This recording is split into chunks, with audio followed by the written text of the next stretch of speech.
Hanggang ngayon nga ay sobrang nagpapasalamat talaga kami sa Diyos at nandito kami sa bansa ng Canada. Kaya sa bidyong ito, i-share namin ang kagandahan ng paninirahan at pagtatrabaho dito sa bansang ito.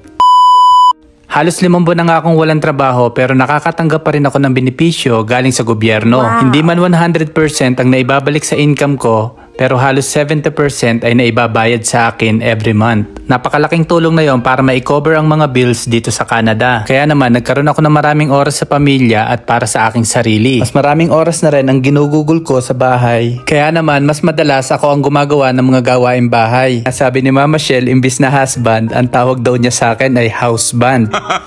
Ngayon ko lang nga din na-realize at na-appreciate ang ating mga asawang babae dahil nga sobrang hirap din pala ng mga gawaing bahay. Katulad nga ng pagluluto, paglilinis ng bahay at paglalaba. Maswerte na lang din nga siguro dahil nga malalaki na ang mga anak namin. Mas madalas ginagabayan na lang namin sila sa mga desisyon na kanilang gagawin. Habang naghahanda nga kami dito paalis para ihatid si Mama Shell sa kanyang trabaho, babalik nga pala ako sa topic natin kung ano nga ba yung mga benepisyo at kagandahan ng paninirahan dito sa bansa ng Canada. Paalala lamang po na lahat ng maririnig nyo sa bidyong ito ay ang mga karanasan o experience namin ng paninirahan dito sa Canada at hindi po namin i-share ang mga bagay na ito para engganyohin kayo na pumunta dito o mag-ibang bansa. Nabanggit ko na nga ito dun sa isa naming video na noon pang 2003 ay na-diagnose ako ng rheumatic heart disease o ng sakit sa puso. Kaya naman sa halos 10 taong kong pag-apply sa iba't ibang mga bansa ay hindi ako natatanggap. Halos mawala na ako ng pag-asa at sumuko na ako sa pag-apply sa ibang bansa. Hanggang dumating nga itong opportunity para mag-apply dito sa Canada. May isang kaibigan na nagrekomenda sa akin para mag-apply sa isang agency na Golden Horizon. Dahil nga sa aking experience bilang isang butcher ay ito ang ginamit ko para makarating dito sa Canada. Kahit nung una, hindi ko iniisip na makakalusot ako sa medical dahil nga nasakit ko sa puso. Pero dahil nga siguro ay kalooban ng Diyos at hindi ako sumuko sa pag-apply sa ibang bansa. Kaya naman nandito ako at namumuhay ngayon dito sa bansa ng Canada. Dito ko na rin nga sasagutin ang mga katanungang madalas sa aming itinatanong. Kung maganda ba talagang manirahan at magtrabaho dito sa Canada?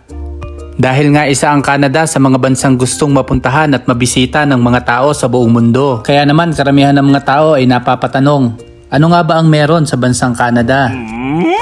Madalas nga ang mga turista ay nagugustuhan ang nature, wildlife at iba't ibang outdoor activities, lalong-lalo na kapag winter. Pero sa 10 taong kong paninirahan dito, meron 2 bagay na madalas inirereklamo, hindi lang ng mga residente, kahit ang mga dumadayo ng mga turista at mga foreign workers. Unang-una nga dyan ay ang winter. Hindi naman lahat pero karamihan ng lugar dito sa Canada ay malamig kapag winter. Pangkaraniwan na nga ang temperature dito ay umaabot pag winter ng -5 hanggang -15 degrees Celsius. Pero may mga panahon din kapag winter na umaabot ng -20 hanggang -50 degrees Celsius. Halos nga 3 beses ng lamig ng freezer yon. Wow! Pero nga sa mga kagaya namin na medyo matagal nang naninirahan dito ay sanay na rin kami. Pero may ilang mga city dito na hindi masyadong malamig kapag winter. Katulad ng Victoria, Halifax, Vancouver, Kelowna at ilalagay ko na lang nga yung iba sa screen dahil nga sa magagandang city na yan. Kaya naman ang pangalawang inirereklamo ng mga tao dito ay ang cost of living. Mataas na upa o bayad sa bahay ang madalas ngang reklamo ng mga tao dito. Kaya naman may ilang mga tao na pinipili na lang maging homeless. Pero kung pipiliin mo na wag manirahan sa mga city ay mas makakamura ka sa cost of living. Pero nga kung may regular na trabaho ka ay kaya mo namang i-cover ang mga expenses dito, lalo na kung magtatrabaho din ang iyong partner. Kaya naman dun sa nagtanong kung okay pa bang manirahan dito o mag-migrate dito sa Canada, ang sagot dyan ay depende sa lifestyle o pamumuhay mo. At huwag ka din masyado mag-expect ng mataas dahil dito nga sa Canada ay mararamdaman mo na halos pantay-pantay lang ang mga tao, lalong-lalo na sa pagpapatupad ng mga batas. Wala silang pakialam kung mahirap ka o mayaman. Kaya para sa amin, masaya na kami at kontento na kami na sa ngayon ay dito muna kami maninirahan sa Canada. At isa nga sa pinakamaganda at nagustuhan namin kaya kami nanirahan dito sa Canada ay ang healthcare system. Lahat nga ng naninirahan o residente dito sa Canada ay covered sa kanilang healthcare system.